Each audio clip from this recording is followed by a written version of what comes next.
नमस्कार दोस्तों आज की वीडियो में हम देखेंगे कि कौन कौन सी इकोनॉमीज है वर्ल्ड की जो बहुत अच्छा परफॉर्म कर रही है और कौन सी ऐसी इकोनॉमीज है जिससे हमें सबक लेने की जरूरत है, जिससे हमें सीखने की जरूरत है, क्योंकि उस कंट्री के अंदर ऐसा कह रहे हैं कि रिसेशन आने वाला है। रिसेशन क्या होता है वो भी मैं आपको बताऊंगा। रिसेशन लिटरली हम किस इकोनॉमिक एक्टिविटी को कहते हैं ये भी हम जान लेंगे।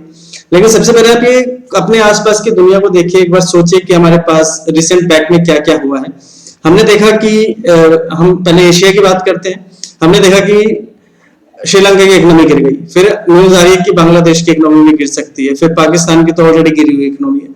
फिर चाइना से हमारे पास न्यूज आ रही थी कि चाइना की इन्वेस्टमेंट, उसका रियल एस्टेट बिल्कुल गिर गया, उसके एक्सपोर्ट बिल्कुल गिर गए हैं, जिसकी वजह से चाइना के अंदर काफी जो इकोनॉमी है स्लो चल रही है। ठीक है, स्लो डाउन आया हुआ वहां पर इकोनॉमी में।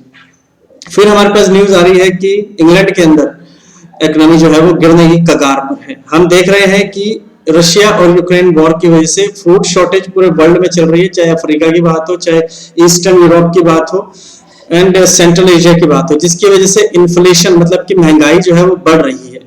आपने ये भी देखा कि चाइना और साउथ चाइना सी की तरफ और ऑस्ट्रेलिया चाइना के रिलेशन, जापान चाइना के रिलेशन, यूएस चाइना, इन सभी के डिटोरेटिंग रिलेशन की वजह से, इन्फ्लेशन की वजह से काफी प्रोडक्ट इंडिया में भी महंगे हुए हैं, जिसमें हम electronic items and mobile phone की बात करेंगे। ठीक है, तो रिसेंटली हमने देखा कि कुछ भी अच्छी खबर इकोनॉमी के पॉइंट ऑफ व्यू से एज सच नहीं आई है हमारे पास। बस एक अच्छी खबर जरूर आई थी कि जो इंडिया है वो अब 5th लार्जेस्ट इकोनॉमी हो गया है और यूक्रेन को पीछे छोड़ दिया है।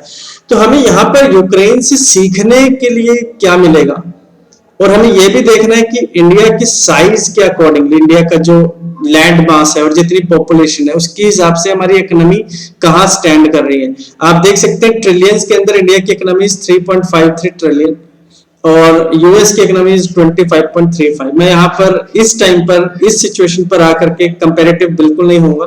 मैं कंपेयर अभी फिलहाल मैं इकोनॉमिक्स को नहीं करूंगा कि हमें ये करना चाहिए तो हमारी इकोनॉमिक्स बढ़ जाएगी। अभी इस वीडियो में हम देखेंगे कि हमें क्या सीखना चाहिए दूसरी इकोनॉमी से, those who are following and their government is actually failed to perform. हम देखेंगे कि उनकी सरकार ने क्या गलती करी जो हमारी सरकार गलती ना करे। ठीक है, तो सबसे पहले हम देखेंगे कि ये आपका यूरोप का मैप है। यहाँ पर वॉर की वजह से, रशिया यूक्रेन वॉर की वजह से जो प्राइजेस हैं वो बढ़े हैं, स्पेशली वीट के। तो वीट शॉर्टेज हुआ है कंट्रीज के अंदर, जिसकी वजह से वीट शॉर्टेज होगा तो ऐसा होता है कि बफर स्टॉक मेंटेन करती है कंट्रीज, और जो तबका उनकी आबादी का परचेज कर सकता है, जितना गेहूं या अनाज बचा है तो वो परचेज कर सकता है। जिसके पास पैसा होगा वही परचेज कर सकता है, जिससे कि रेट बढ़ जाता है, दाम बढ़ जाते हैं खाने की सभी चीजों के। तो इसको हम इन्फ्लेशन बोलेंगे। फूड आइटम्स की इन्फ्लेशन ये हुई है फूड शॉर्टेज की वजह से। ठीक है, इसका डायरेक्ट जो असर है यूरोप में इंग्लैंड पर देखने को मिला। इंग्लैंड 2019 से ही प्रॉब्लम फेस कर रहा था ब्रेक्सिट को लेकर के कि उन्होंने यूरोपियन यूनियन से एग्जिट करना है, और वहां पर डिसएग्रीमेंट बहुत था। जितने भी वहां पे पॉलिटिशियंस है, एमपीज है, उनके अंदर डिसएग्रीमेंट था कि हमें एग्जिट करना चाहिए कि नहीं करना चाहिए, जिसकी वजह से कुछ कॉन्क्रीट पॉलिसीज वो नहीं बना पाए, इकोनॉमी को उन्होंने इग्नोर किया। अचानक से क्या हुआ कि गवर्नमेंट स्पेंडिंग वगैरह कम हो गई, क्योंकि ये एक प्रेफरेबल डेस्टिनेशन नहीं रही उन कंपनीज के लिए जो ऑलरेडी इन्वेस्ट करती थी इंग्लैंड में, तो वो वहां से एग्जिट कर गई। जैसे ही ब्रेक्सिट हुआ, यूरोपियन यूनियन से इंग्लैंड ने एग्जिट किया, वैसे ही बहुत सी कंपनीज ने एग्जिट कर लिया, अपनी इन्वेस्टमेंट वो इंग्लैंड से लेकर के डिफरेंट कंट्रीज में चली गई।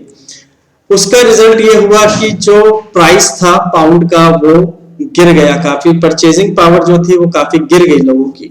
परचेजिंग पावर जब गिरी तो कहने का ही मतलब है कि इन्फ्लेशन जब बढ़ी तो लोगों के पास वो अपनी जॉब से हाथ धो बैठे, जॉब से हाथ धो, उनके पास जॉब नहीं थी तो डेप्ट बढ़ गया, उनके ऊपर कर्जा बढ़ गया, कर्जा बढ़ गया तो गवर्नमेंट स्पेंडिंग जो थी वो रुक गई। इन सभी साइकिल को मैं एक बार समझा दूंगा आपको, लेकिन अभी ये सुनिए कि आप सबसे पहले आप ये स्टार्ट करेंगे कि सेंट्रल बैंक ने इंटरेस्ट रेट बढ़ा दिए। इंटरेस्ट रेट बढ़ाने का मतलब है कि जो लोन मिलता है बिजनेस हाउसेस को, उनको महंगा मिलेगा। उनको महंगा मिलेगा तो उनकी प्रोडक्शन कैपेसिटी कम होगी। प्रोडक्शन कैपेसिटी कम होगी तो जितना भी टैक्स या ड्यूटीज जाती सरकार के पास वो भी कम जाएगी, तो गवर्नमेंट स्पेंडिंग कम होगी। ठीक है, गवर्नमेंट आपके इंफ्रास्ट्रक्चर पर, पावर के ऊपर, एजुकेशन पर इतना स्पेंड नहीं कर पाएगी, तो ऑल राउंड हमें रिसेशन देखने को मिलेगा। अब आप समझे, सबसे पहले समझिए कि रिसेशन क्या होता है। रिसेशन के अंदर जो आपकी इकोनॉमी है उसकी ग्रोथ रुक जाती है लगातार 2 क्वार्टर से, इट मींस लगातार 6 मंथ से, कंसेक्यूटिवली 6 मंथ से आपकी इकोनॉमी परफॉर्म नहीं कर रही है, तो इस स्टेज को हम, या इस सिचुएशन को हम रिसेशन बोलते हैं, जिसके अंदर इकोनॉमी जो है वो डाउनफॉल के अंदर होती है। अपार्ट फ्रॉम दिस, गवर्नमेंट के पास एक्सपेंडिचर नहीं होगा, रेवेन्यू नहीं होगा, तो एक्सपेंडिचर नहीं करेंगे, तो हमारे जितने भी टैक्स है वो नहीं पहुंचते गवर्नमेंट के पास, ठीक है। तो रिसेशन, तो मैं आपको बता चुका हूं कि जो 6 महीने तक कंसेक्यूटिवली, लगातार, कंटिन्यूसली जो ड्रॉप देखा जाता है उसको हम लोग बुलाते हैं रिसेशन। उस रिसेशन से क्या होता है कि गवर्नमेंट एक्सपेंडिचर रुक जाता है। जब गवर्नमेंट एक्सपेंडिचर रुकेगा तो इकोनॉमिक ग्रोथ भी रुक जाएगी। अब देखिए, सरकार है, सरकार के पास अपना पैसा तो नहीं है, तो जितने टैक्स हम लोग पे करते हैं वही उसकी इनकम है, राइट। वही इनकम वो हमारे ऊपर वापस खर्च करती है, रोड्स बना करके, पावर्स के अंदर फॉसिल फ्यूल का अरेंजमेंट करके, मिनरल रिसोर्सेज का अरेंजमेंट करके, लॉ एंड ऑर्डर बना करके, एजुकेशन पॉलिसीज दे करके। तो जब इकोनॉमिक ग्रोथ ही नहीं होगी तो लोगों के पास फैसिलिटीज नहीं होगी, काम करने की सुविधा नहीं होगी, तो जब काम करने की सुविधा नहीं है तो वो टैक्स क्या पे करेंगे, और जब टैक्स नहीं पे करेंगे तो उनका एक्सपेंडिचर रुक जाएगा। ये एक साइकिल की तरह ही चलता है, ठीक है। अभी इंग्लैंड के अंदर क्या हुआ कि उनकी गवर्नमेंट स्पेंडिंग रुकी क्योंकि उनके पास टैक्स नहीं आ रहा था, और फिर इन्फ्लेशन बढ़ी। समझ रहे बात को? यहाँ पर आप समझिए कि सारा का सारा जो फेलियर है वो गवर्नमेंट के डिसीजन का फेलियर है। यही सेम सिचुएशन आपने श्रीलंका में देखी थी। श्रीलंका के अंदर भी उन्होंने चाइनीज इंक्लाइनेशन था उनकी हर एक पॉलिसी में, तो जिस वजह से काफी कंट्रीज ने दूरी बना ली थी श्रीलंका से। टूरिज्म से बहुत ज्यादा पैसा आता है श्रीलंका के पास, तो वो कम देखने को मिला, और फिर जो भी एक्सपोर्ट इंपोर्ट थे श्रीलंका के वो बहुत ज्यादा कम हो गए, जिसकी वजह से उसके पास फॉरेन रिजर्व्स कम हुए और गवर्नमेंट एक्सपेंडिचर नहीं था, तो लोगों ने विथड्रॉ करना स्टार्ट कर दिया। तो यहाँ पर समझिए कि गवर्नमेंट जो है उसका फोकस होना चाहिए, गोल जो है वो लोगों का वेलफेयर का होना चाहिए। तो सबसे पहले तो हमें ये सीखना है कि हमें गवर्नमेंट जो गवर्नमेंट है उसके डिसीजन प्रो पीपल होने चाहिए, प्रो सिटीजन होने चाहिए, ठीक है। तो इस इन्फ्लेशन के रीजन तो आप समझ ही गए होंगे। एक तो गवर्नमेंट के जो डिसीजन है वो बुरे हैं, दूसरा यूक्रेन रशिया की जो लड़ाई है वो, जिसकी वजह से क्रूड ऑयल बढ़ गया। क्रूड ऑयल के प्राइस बढ़े तो दोस्तों कमोडिटीज महंगी होगी। ये आप समझिए कि जो इन्फ्लेशन या महंगाई की मैं बात कर रहा हूं वो 2 तरीके से होती है। एक होती है कॉस्ट पुश और एक होती है डिमांड पुल। डिमांड पुल का मतलब है कि फॉर एग्जांपल बहुत पैसा है एक इकोनॉमी में, हर एक लोग के पास काम करने का साधन है और वो बहुत कंफर्टेबली अर्न कर रहे हैं, तो वो क्या करते हैं कि वो अपने लाइफस्टाइल को चेंज करने की कोशिश करते हैं। एक एसी से दूसरा महंगा एसी लेते हैं, एक गाड़ी से दूसरी बड़ी गाड़ी लेंगे, तो क्या होगा, चीजों का दाम बढ़ जाता है क्योंकि स्पेंडिंग बढ़ रही है, लोगों की डिमांड बढ़ रही है। इसको हम लोग बुलाते हैं डिमांड पुल, ठीक है। एक होता है कॉस्ट पुश, मतलब कि मैन्युफैक्चरिंग के अंदर एक ऐसी स्टेज आई कि एक प्रोडक्ट महंगा हो गया, जैसे कि डीजल महंगा हो गया, तो डीजल से ट्रक चलते हैं और ट्रक के ऊपर होती है सारी की सारी सप्लाई, तो टमाटर के भाव है वो भी बढ़ जाएंगे, प्याज के, आलू के, मतलब कि एडिबल जितना भी है उसके रेट भी बढ़ जाएंगे। तो इसको हम लोग बुलाते हैं डिमांड पुल। तो यहाँ पर ये जो कॉस्ट पुश की मैं बात कर रहा हूँ, ये यूक्रेन रशिया वॉर की वजह से इन्फ्लेशन बढ़ा है फिलहाल जो हमारी कंट्री में है, ठीक है। इन्वेस्टमेंट नहीं करता कोई, क्योंकि जब इकोनॉमी नहीं परफॉर्म करेगी तो कौन सी इन्वेस्टमेंट नहीं करेगा कोई। मैं पैसे थोड़ी लगाऊंगा अगर हमारी इकोनॉमी गिर रही है तो मेरे पैसे डूब जाएंगे क्योंकि बिजनेस लॉस में जाएगा। जब बिजनेस लॉस में जाएगा तो लोग क्या करते हैं, इन्वेस्टमेंट नहीं करते। इन्वेस्टमेंट नहीं करते तो वही सरकार के पास ड्यूटीज इकट्ठी नहीं होती है, तो एक इकोनॉमी का इंफ्रास्ट्रक्चर वो गिर जाता है, ठीक है। उससे कॉन्सिक्वेंसेस क्या होंगे, कॉन्सिक्वेंसेस से पहले ये समझिए कि और कौन कौन से रीजन रहे जो इन्फ्लेशन के हैं। एक रहा ब्रेक्सिट, एक रहा कॉन्फ्लिक्ट इन यूक्रेन, एक रहा आपका पोस्ट कोविड के बाद किस तरीके से इकोनॉमी को उठाया, तो वो भी एक रीजन रहा है इन्फ्लेशन का। दोस्तों मैं आपसे बात कर रहा था कॉन्सिक्वेंसेस की, तो भैया देखिए क्या होगा कि अगर मेरे पास नौकरी नहीं होगी, तो मैं बिल कैसे पे करूंगा? जब बिल नहीं पे करूंगा तो फिर तो कनेक्शन कट जाएगा, बिजली का भी, गैस का भी, ठीक है। तो बिल पे करने पड़ेंगे हमें, ठीक है, और वो महंगे होंगे क्योंकि हमारा पैसा नहीं है और बिल जो है वो हमारे कर्जा चढ़े जा रहा है। परचेजिंग पावर भी गिर जाएगी। जो पहले हम लोग 100 रुपए में 4 किलो अनाज खाते थे, अब भाव बढ़ने से वो हम लोग 3 किलो ही खा पा रहे हैं, तो आधा पेट खाना खा रहे हैं।